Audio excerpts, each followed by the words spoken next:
राम राम राम राम राम राम राम राम राम नारायण नारायण। परिशिष्ट भाव। स योगी परमो मतः स में युक्त तमो मतः ते में युक्त तमा मता।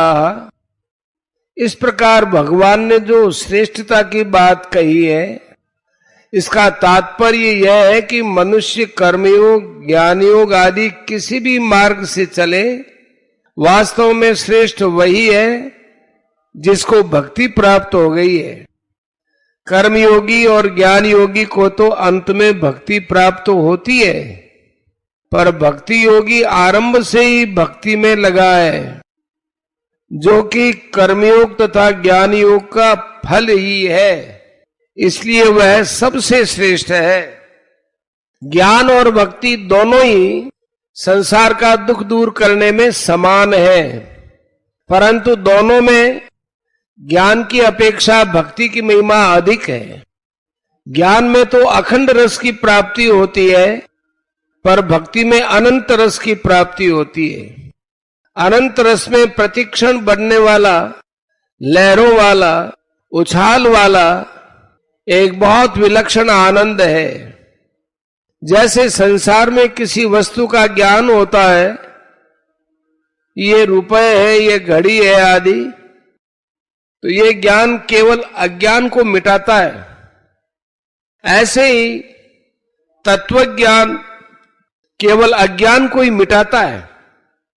अज्ञान मिटने से दुख, भय, जन्म मरण रूप बंधन ये सब मिट जाते हैं, परंतु प्रेम ज्ञान से भी विलक्षण है।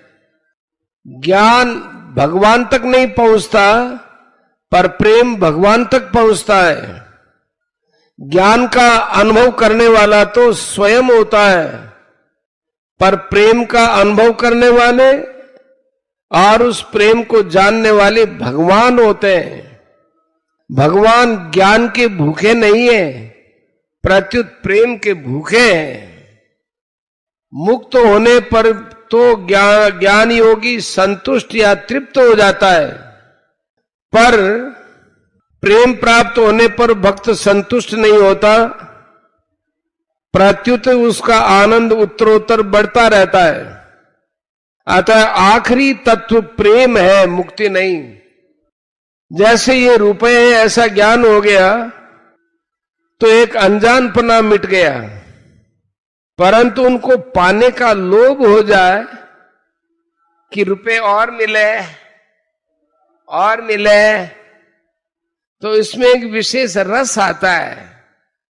ऐसे ही भक्ति में एक विशेष रस आता है। तात्पर्य यह है कि संसार में जैसे रुपयों में आकर्षित करने की शक्ति लोभ के कारण से ही है, ऐसे ही भगवान में आकर्षित करने की शक्ति प्रेम के कारण से ही है, ज्ञान में नहीं। धन का लोभ तो अधिक पतन करता है, पर प्रेम ज्ञान से भी अधिक उन्नत करता है। वस्तु के आकर्षण में जो रस है, वह रस वस्तु में और वस्तु के ज्ञान में नहीं है। विवेक मार्ग माने ज्ञान मार्ग में सत और असत दोनों की मान्यता साथ साथ रहने से असत की अति सूक्ष्म सत्ता अर्थात अति सूक्ष्म अहम दूर तक साथ रहता है। यह सूक्ष्म अहम अथवा अहम का संस्कार मुक्त होने पर भी रहता है। यह सूक्ष्म अहम जन्म मरण देने वाला तो नहीं होता, पर ईश्वर से अभिन्न होने में बाधक होता है। इसलिए विवेक मार्ग में ज्ञानियों की अथवा दार्शनिकों की मुक्ति तो हो सकती है, पर ईश्वर के साथ अभिन्नता अर्थात प्रेम हो जाए ये नियम नहीं है। इस सूक्ष्म अहम के कारण ही दार्शनिकों में और उनके दर्शनों में परस्पर मतभेद रहता है, परंतु विश्वास मार्ग में अर्थात भक्ति मार्ग में आरंभ से ही भक्त एक ईश्वर के सिवाय और किसी की स्वतंत्र सत्ता मानता ही नहीं, इसलिए वह ईश्वर के साथ अभिन्न हो जाता है। ईश्वर के साथ अभिन्न होने पर अर्थात प्रेम का उदय होने पर सूक्ष्म अहम तथा उससे पैदा होने वाले संपूर्ण दार्शनिक मतभेद सर्वथा मिट जाते हैं। प्रेम भगति जल बिनु रघुराई, अभियंतर मल कबहु न जाई। अर्थात द्वैत अद्वैत, द्वैताद्वैत, विशिष्टाद्वैत आदि जितने भी मतभेद हैं वे सब वासुदेव रूप हो जाते हैं, जो कि वास्तव में है।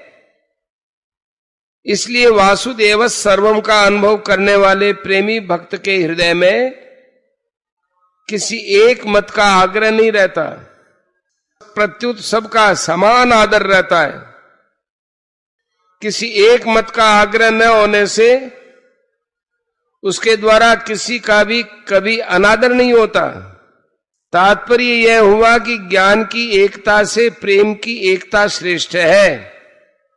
ज्ञान में परमात्मा से दूरी और भेद तो मिट जाते हैं, पर अभिन्नता नहीं होती, मिलन नहीं होता।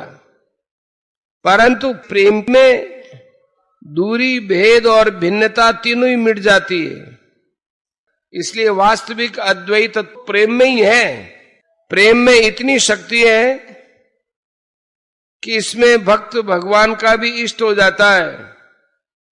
ज्ञान मार्ग वाले मुक्ति को सबसे ऊंची चीज मानते हैं, फिर भी वे मुक्ति से भी आगे की चीज प्रेम माने प्रेमा भक्ति को कैसे समझें। मुक्ति में तो अखंड रस है, पर प्रेम में अनंत रस है। प्रेम, मुक्ति, तत्वज्ञान, स्वरूप बोध, आत्म साक्षात्कार, कैवल्य से भी आगे की चीज है। द्वैतम मोहाय बोधात् प्राक् जाते बोधे मनीषया, भक्त्यर्थम स्वीकृतम द्वैतम अथवा भक्त्यर्थम कल्पितम द्वैतम अद्वैतादपि सुंदरम। कर्मयोग और ज्ञान योग ये दोनों लौकिक निष्ठाएं हैं, 3 का तीसरा। परंतु भक्ति योग लौकिक निष्ठा अर्थात प्राणियों की निष्ठा नहीं है।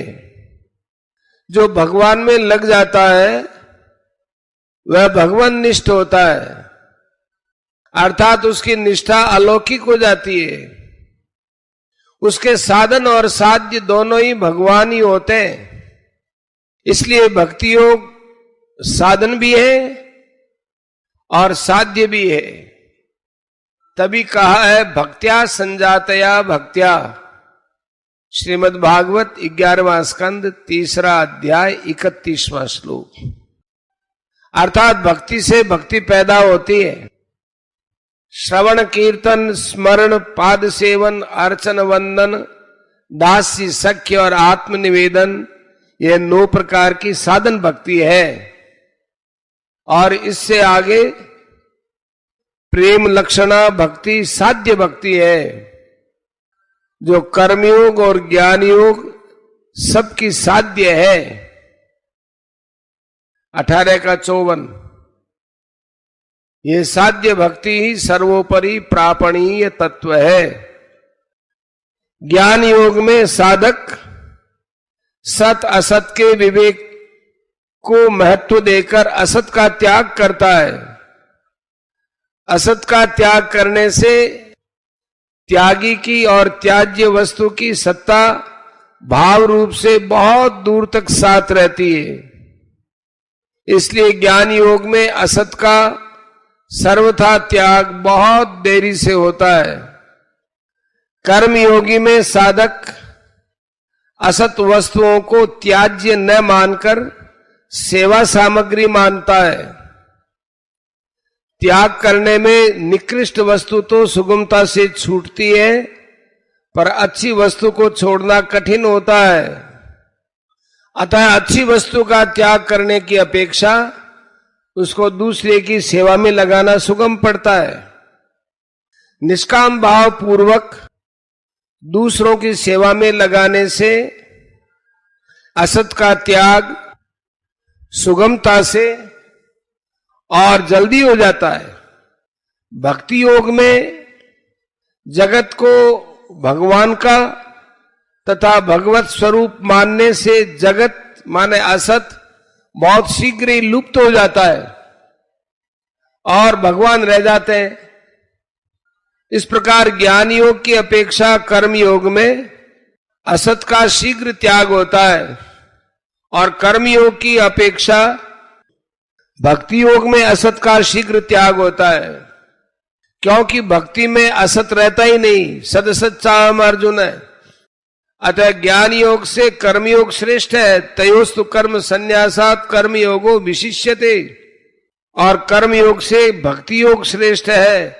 योगी नाम अपि सर्वेषाम मद्गते नान्तरात्मना श्रद्धावान भजते यो माम स मे युक्त तमो मतः। 6 अध्याय का 47वां श्लोक।